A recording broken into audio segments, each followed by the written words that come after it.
Hello world, and welcome back to another video. This is Euro Talk with your host Sam. We are back again with another one.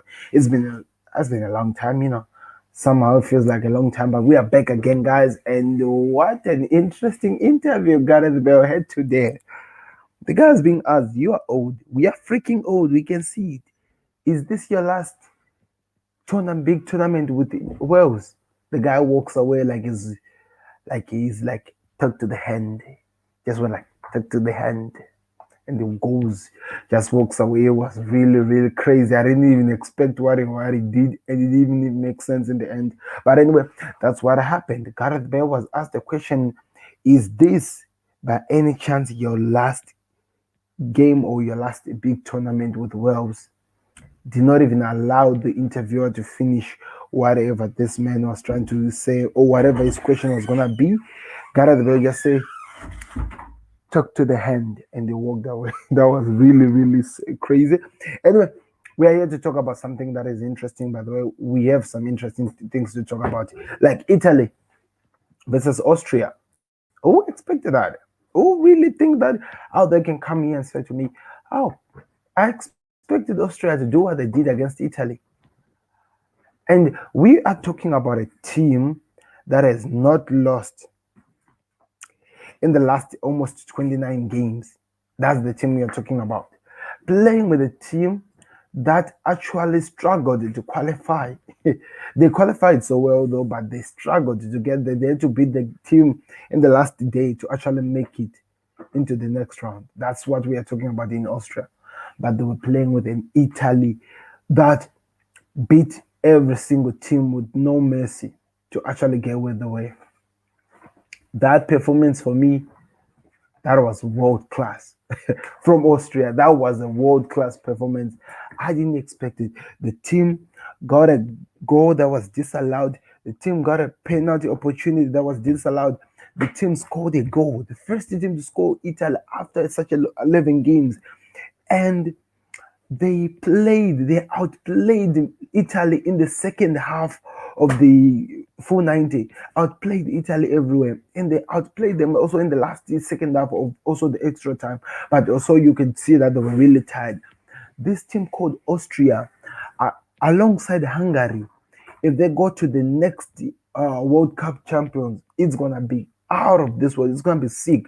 That was a world class performance being led by Alaba. I didn't expect to see that type of a performance, but I was really, really impressed.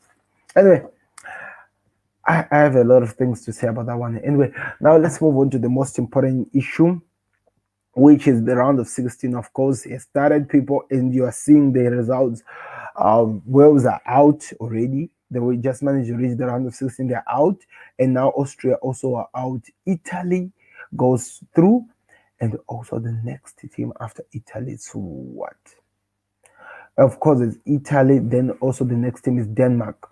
Denmark, on the other hand, they keep writing a story. They keep writing this emotional story that they keep building, adding more flesh into it, performing out of passion, giving something for the fans, not only in Denmark, but worldwide, to fall in love with them all over again every single time they come into action. And it's amazing. I told you I would not mind to see Denmark going straight to the finals or even winning it, because I feel like because of the situation that happened in the beginning of the day of the with the situation that happened in their first game or second game, I'm not really sure.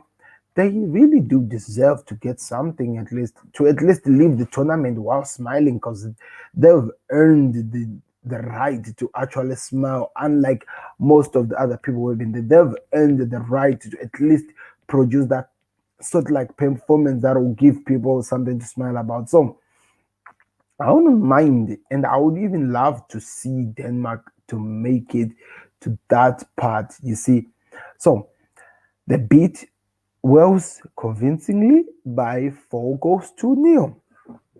And Wales with Gareth Bale with all those big people, they had nothing to actually respond or even say anything. So hard luck to them, they lost. But now we move on. We move on because one thing that we can say now is that we now know that Italy and Denmark have made it to the next round. So now this means is this: we now wait to see what other teams are gonna be giving us to continue as well. Especially that we have some interesting fixtures tomorrow. So for me, Wales, the loss that they got to Denmark, I thought that was an embarrassment. They're a big team. They made it to the round of 16. At least to try to play a little bit better to represent the badge to that better sense, if you understand what I mean. Not to be humiliated and being destroyed to the point you guys had to go through.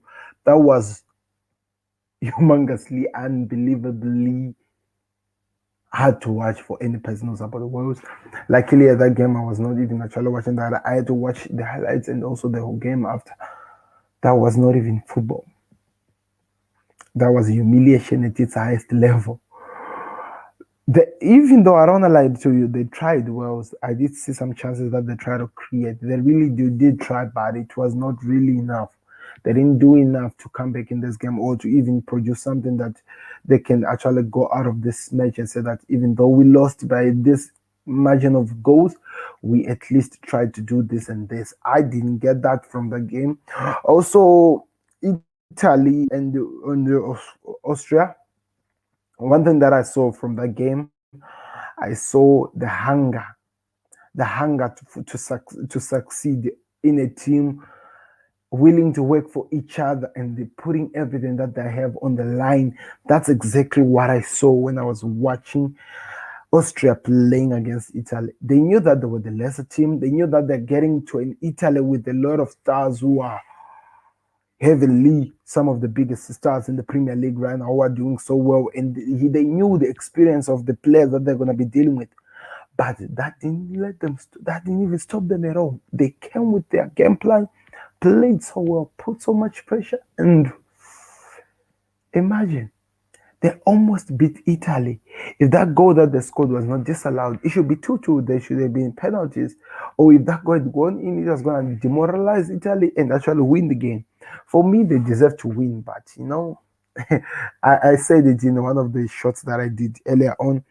I said that's the harsh part of football. The harsh part of football that you might play so well, but things will always never go so well. That's exactly what happened to Austria, as well as that. I loved that they tried as well to come back. They scored an amazing header, a diving header. I think it was actually almost this. If the flow is here, it was really this close. That was an amazing header. The goalkeeper could not even do anything with that one. So it is the only team that has managed to force Italy to defend. To defend since I've seen them in this tournament. It was the first team, and I was really impressed about that. Let's see how Italy can build on from this to go elsewhere in terms of the tournament itself. So, whoa, without wasting time. Sorry for this. Without wasting any time, I'm gonna say to those who have gone out, sorry. We hope to see you on the next